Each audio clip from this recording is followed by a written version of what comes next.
زوجها وبيعاني من شرخ وإسهال. الشرخ احنا قلناه من قبل، الشرخ والبواسير، وسريعا اللي سألوا عنه قبل كده دهن سنام الجمل. دهن سنام الجمل، وقلت ان هو من عند الجزار وليس من عند العطار. دهن سنام الجمل يوضع على النار حتى يسيح تماما، هنعمله زي لبوس او تحاميل، وهيستخدم 3 مرات يوميا. ايضا نخاع سقان الجمل، نفس الجمل اللي احنا خدنا منه الدهن هناخد منه النخاع بتاع الساق، يوضع على النار حتى يسيح تماما، وهنستخدمه نضعه في الثلاجة، ويستخدم زي كريم او مرهم صباحا ومساء. ده بالنسبة للبواسير وبالنسبة ايضا للشرخ الشرجي.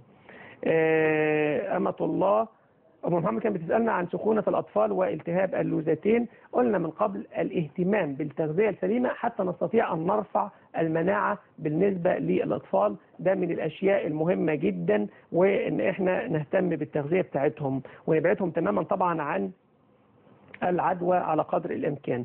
فيروس سي ما قلناهوش على الهواء زي ما اتفقنا. حصوه في قاع الكلى، معلش انا هعتذر لان احنا وقتنا خلص مع بعض. الحلقه القادمه هنقول حصوه الكلى، حاضر. اما الكحه سريعا ورق الجوافه واللبان الذكر هيغلى جيدا ويوضع مع عسل اسود، وتؤخذ منه 3 مرات يوميا، من الاشياء اللي بتمنع الكحه بشكل طيب جدا.